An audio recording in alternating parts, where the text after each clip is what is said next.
Las Kuriles no se tocan. El desafío de Putin a Tokio.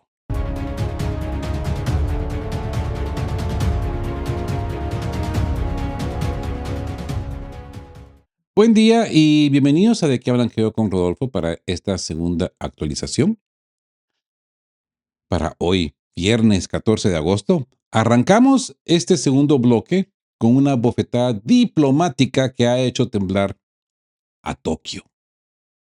Como ustedes sabrán, el 12 de agosto Vladimir Putin ha visitado personalmente la isla de Iturup en el archipiélago de las Kuriles, una zona que Japón reclama desde hace décadas, pero que para Moscú no es objeto de negociación.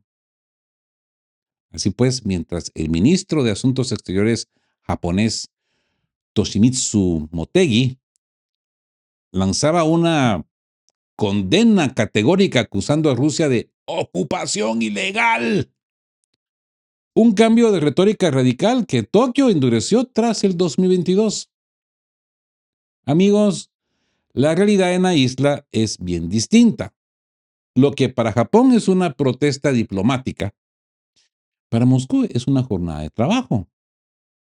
Putin fue a inspeccionar el buque insignia de la Flota del Pacífico, visitó plantas procesadoras de pescado y reforzó una soberanía que se asienta sobre 20,000, sí, 20,000 ciudadanos rusos y una riqueza estratégica en oro, plata y recursos pesqueros inmensa. Lo más revelador de este episodio no es solo la visita presidencial, sino la reacción del público europeo. Sí, que ha empezado a ver a través del velo de la propaganda. Qué bien. ¿Cómo me alegra esto? ¿Cómo me alegra que ya hay gentes, ya hay almas ahí despiertas con pensamiento crítico pensando fuera de la caja? A pesar de los bombardeos mediáticos que tenemos en esta parte del mundo, ¿verdad? Pues en los foros de publicaciones como el Le Figaro, diario francés, los lectores han sido contundentes. Recuerdan que Japón y Alemania perdieron la guerra en 1945. Yo también me recuerdo de esto. Creo que todos ustedes también se recuerdan de esto.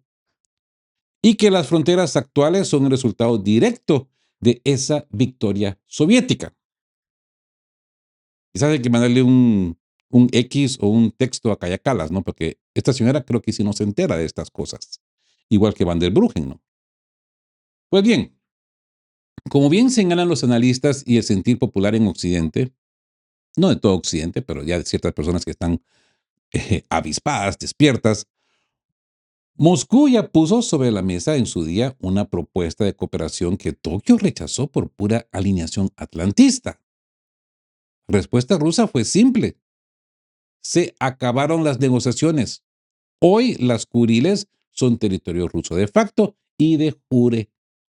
Y cualquier protesta desde Tokio no es más que un ruido mediático para distraer de sus propios problemas económicos internos a su población. Ya vamos a entrar en detalle porque eso va a ser el tema central de este video.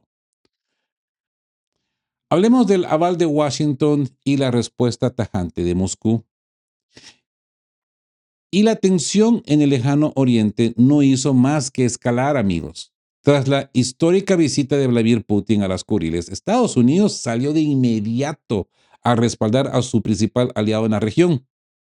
El embajador estadounidense en Tokio, George Glass, ha reconocido públicamente, o mejor dicho, reconoció públicamente la soberanía japonesa sobre el archipiélago, utilizando el término territorios del norte. No. No estamos hablando de los tigres del norte, estamos hablando de territorios del norte. Y aseguró que Washington reprimirá cualquier intento de alterar la estabilidad en el Indo-Pacífico. La reacción en Tokio fue inmediata y furiosa también. La primera ministra japonesa, Sanae Kataichi, calificó la visita del líder ruso de absolutamente inaceptable por herir los sentimientos del pueblo japonés. ¿Mm? ¿Lo han escuchado bien? por herir los sentimientos del pueblo japonés. Yo creo que esta señora tiene memoria corta o quizás no pasó por la escuela o los japoneses en general, porque yo creo que Japón no debería de olvidar las atrocidades que hicieron en ese tiempo de los 30, apoderándose de muchas partes de Asia, pero no solamente el asunto de colonizar, sino las atrocidades, los experimentos biológicos que hicieron contra personajes, contra gente, cosas horrendas, muy oscuras. Que les digo una cosa, los nazis se quedan en calzoncillos, a comparación de lo que los japoneses hicieron. Y que nos venga a decir ahora por herir los sentimientos del pueblo japonés. Mm, no, no les queda bien. Mientras el Ministerio de Exteriores convocaba de urgencia al embajador ruso Nikolai Nozdrev. Pues bien, la respuesta desde Moscú fue implacable. Y nos encontramos con la portavoz del Ministerio Exterior ruso, María Zaharova, que desmanteló los argumentos de Tokio recordando que la soberanía rusa sobre las islas no está en discusión y se fundamenta legalmente en las decisiones de la Conferencia de Yalta de 1945, un acuerdo de posguerra que los aliados firmaron, sí, los aliados firmaron para ceder el archipiélago a la Unión Soviética a cambio de su entrada en la guerra contra Japón. Les recuerdo, el rendimiento, esa rendición de Japón, muchos consideran que fue por Hiroshima y Nagasaki. No, fue por la entrada del Ejército Rojo. Ahí fue donde los japoneses decidieron, ya, hasta aquí llegamos, pues. No fueron las bombas atómicas. Sí, eso es algo serio, fuerte, eh, terrorífico, pero lo que realmente hizo a los japoneses irse a la derrota y entregar las armas fue la intervención del Ejército Rojo. Por supuesto, en combinación con el ejército chino, ¿no? Ambos. Pero lo clave fue la intervención del ejército rojo. Pues bien, mientras Tokio se aferra mañosamente a un tratado del siglo XIX, invalidado por su propia rendición incondicional. Es que esto se les olvida, ¿eh? Ese acuerdo del siglo XIX fue invalidado por su propia rendición incondicional y la declaración de Potsdam. Aquí otra vez los lectores de Le Figaro, en otro artículo, y analistas internacionales vuelven a poner los puntos sobre las IES y dicen que la jugada de Washington y Tokio no busca otra cosa que militarizar el Pacífico y buscar puntos de presión geoestratégica contra Rusia y China. Las Kuriles son y seguirán siendo rusas, y las protestas desde el atlantismo no cambiarán la historia escrita sobre el terreno. Ahora bien, amigos, esto nos lleva al laberinto monetario de Japón y los fantasmas de los años 30, esa crisis financiera de Japón y la cortina de humo, sí, porque las Kuriles lo claramente son una cortina de humo. Pero detrás de las estridentes protestas de Tokio por la visita de Putin a las Kuriles, hay una realidad mucho más oscura que las élites japonesas intentan ocultar a su propia población. Una profunda y asfixiante crisis financiera, como bien detalla un reciente análisis de Gillian Tett en Financial Times. La intervención conjunta entre Washington y Tokio para evitar el colapso del yen, llevado al nivel más bajo en 4 décadas, es solo la punta del iceberg de un modelo al borde del abismo. Amigos, la economía japonesa arrastra una carga de deuda colosal que supera el 200% del PIB, la más alta de cualquier gran economía del mundo. Con los recientes incrementos de tasas impulsados por el Banco de Japón para intentar salvar la moneda, los costos de servicio de esa deuda específicamente, ya devoran una cuarta parte del presupuesto fiscal, proyectándose hasta un tercio ya en pocos años. Un verdadero, pero miren, un verdadero horror financiero. Así pues, atrapada entre la espada y la pared, la primera ministra, Takaichi, rechaza aplicar la temida austeridad y presiona al Banco Central, temiendo que una subida drástica de tasas desate un colapso. Y es precisamente aquí, ¿verdad? Aquí donde encaja la jugada geopolítica. Ponen atención porque ante el fracaso económico y la incapacidad de ofrecer soluciones reales a los ciudadanos, esto es lo más importante, ¿eh? Ofrecer soluciones reales a los ciudadanos. Fabricar una crisis diplomática agitando el fantasma de los territorios del norte, como dijo el embajador estadounidense, en las Kuriles, funciona como la cortina de humo más gruesa, perfecta para desviar la atención de una población acorralada por la debacle financiera. El nacionalismo barato, ¿verdad?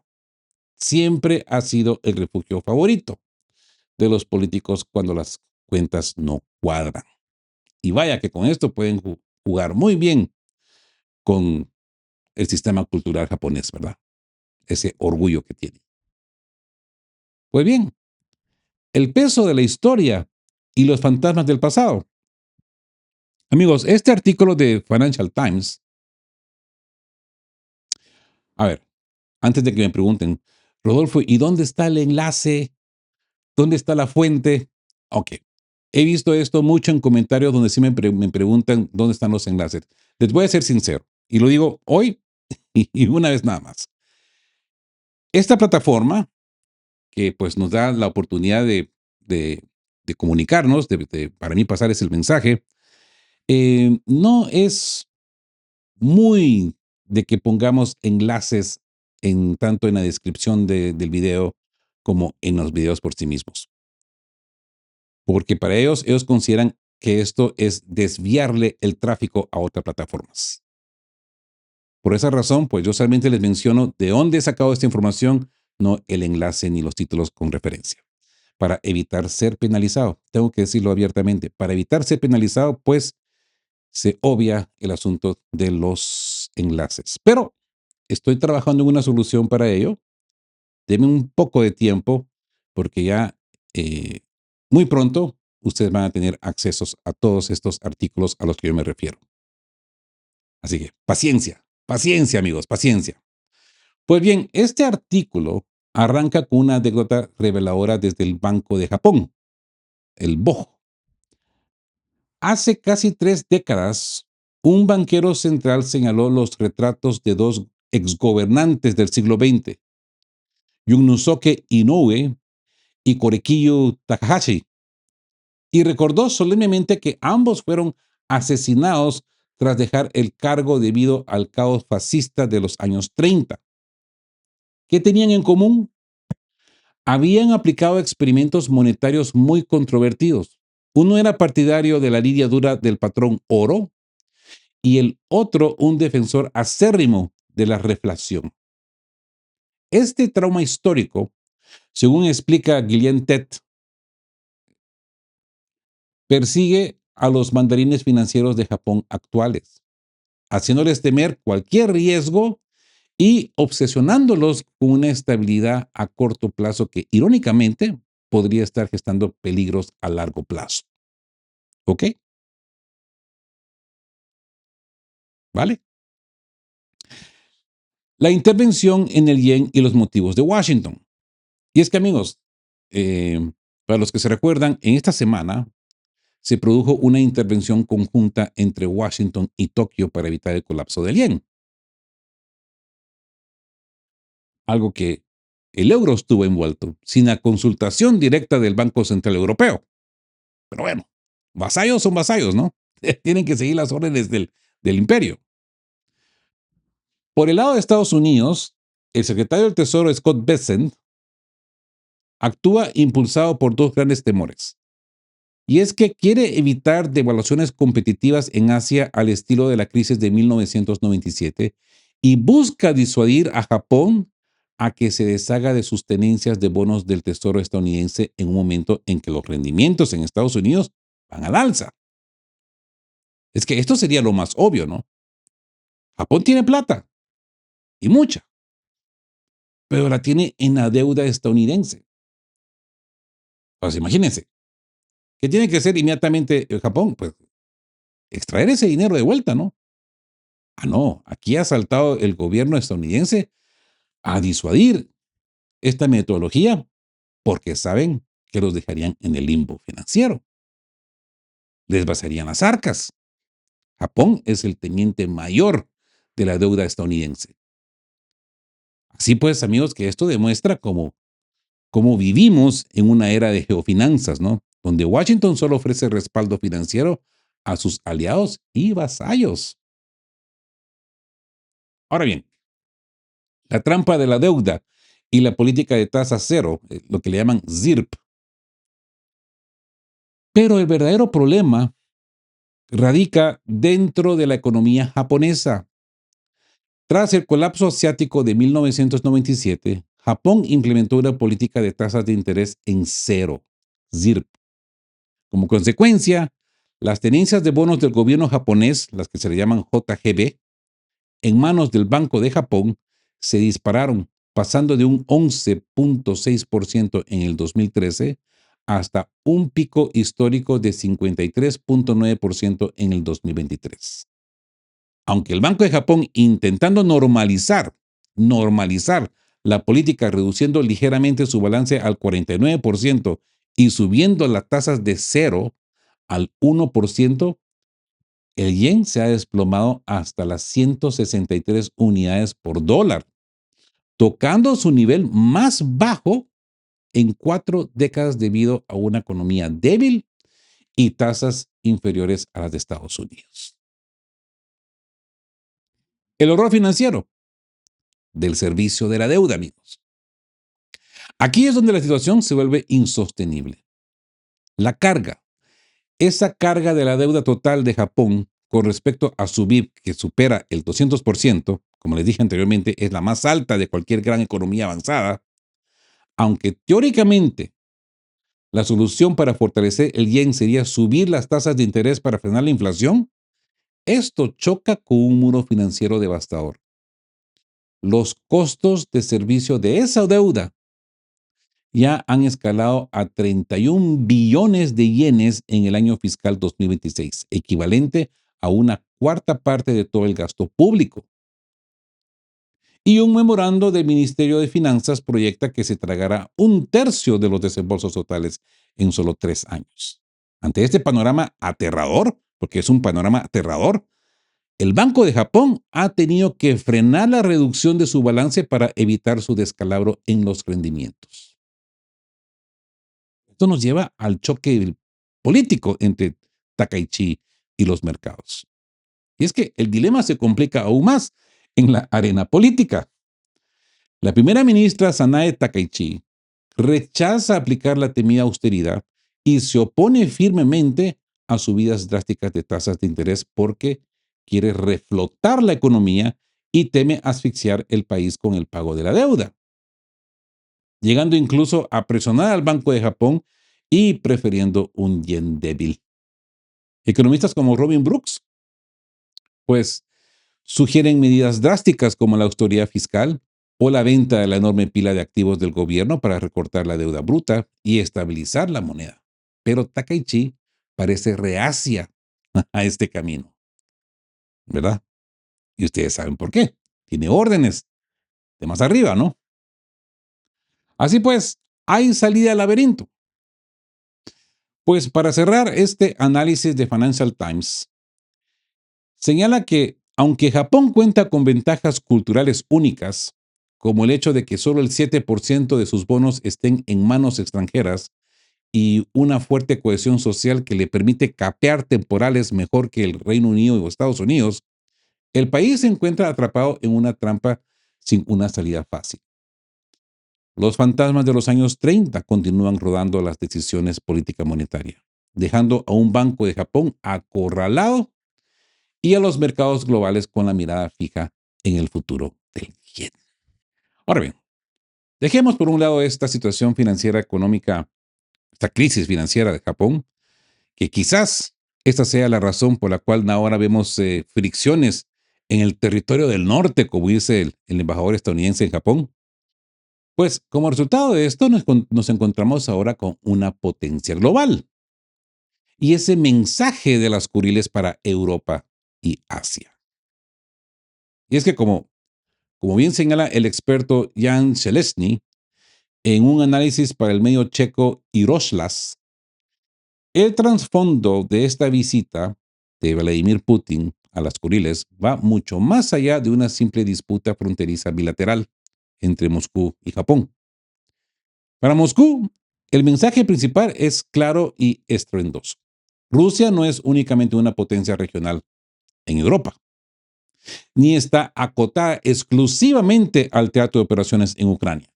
Y es que, madre mía, hoy leía noticieros occidentales y es increíble las cosas que escriben ahí, cómo describen que Rusia está perdiendo, que han perdido más de 1.5 millones de hombres en el frente, que no tienen gasolina, que los supermercados están vacíos, que el pan está carísimo. Madre mía, eso es lo que realmente está sucediendo en Ucrania.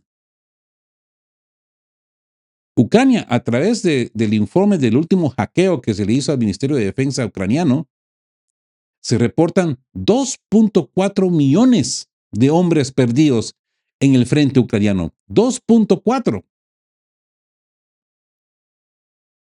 Y sí, el pan se está poniendo más caro. Los supermercados están vacíos. Pues bien, tema aparte, ¿verdad? Al pisar la isla de Iturup, Putin demuestra su total capacidad para proyectar poder estratégico en simultáneo en múltiples frentes, desde Siberia y el Ártico hasta el Indo-Pacífico, alineando sus intereses de defensa con socios claves como China y Corea del Norte. La base militar instalada en el archipiélago no solo controla la región, sino que le recuerda a Occidente y a la Unión Europea que las cartas de la geopolítica global se juegan a escala planetaria. Así pues, mientras Tokio choca con una y otra vez contra los acuerdos de la posguerra de 1945 y las discrepancias sobre el Tratado de Shimoda, la inestabilidad en la región del Pacífico sigue creciendo. Los intentos del bloque atlantista por presionar a Moscú en su frontera oriental vuelven a demostrar la fragilidad de los sistemas de tratados internacionales actual. Las Kuriles se consolidan así como uno de los puntos más calientes del planeta, amigos, donde el pulso entre potencias redefine las reglas del nuevo orden mundial. Así pues, dicho esto, tenemos que estar muy atentos a lo que sucede ahí en las Kuriles. Que esto básicamente, como me han escrito en comentarios, es un nuevo frente o un frente que está ahí dormido para los rusos. El mar antes de la tormenta y el nuevo frente marítimo.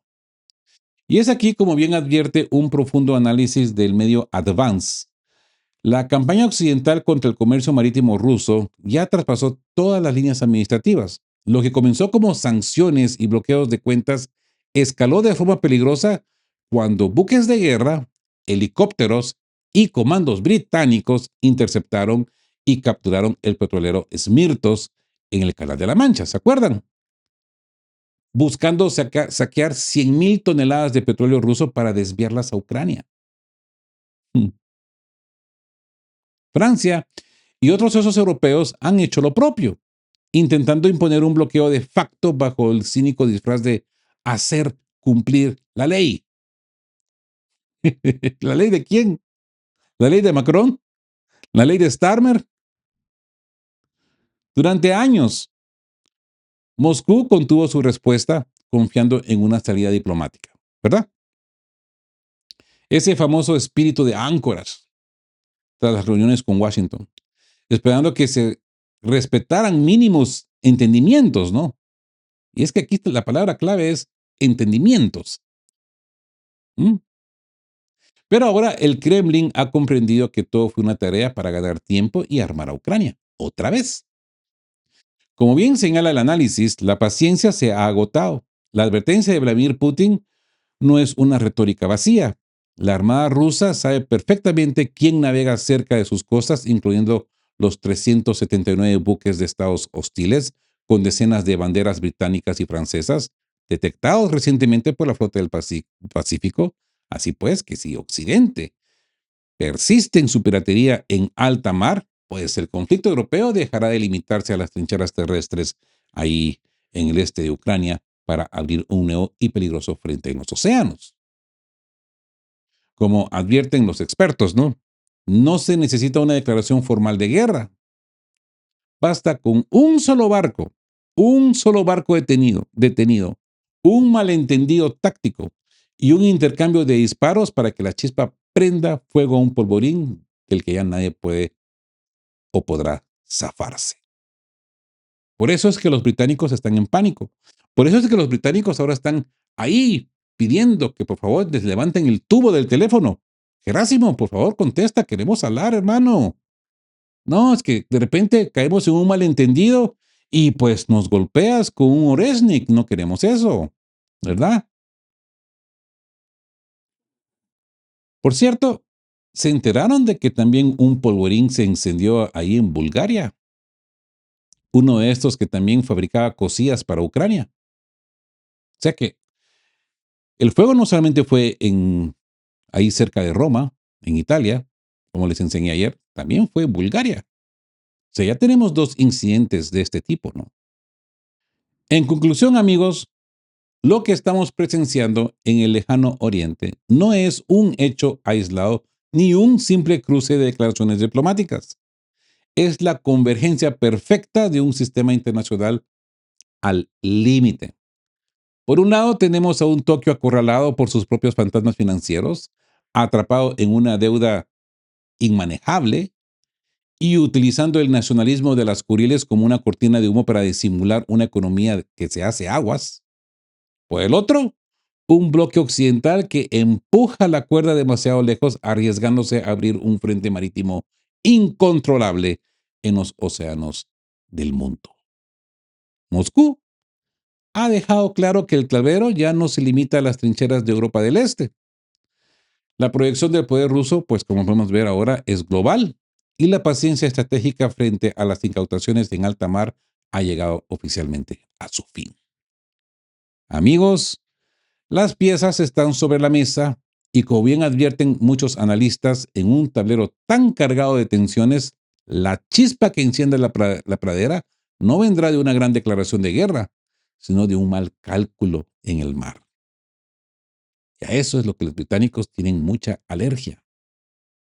¿Saben por qué? Porque no tienen con qué, no tienen cómo.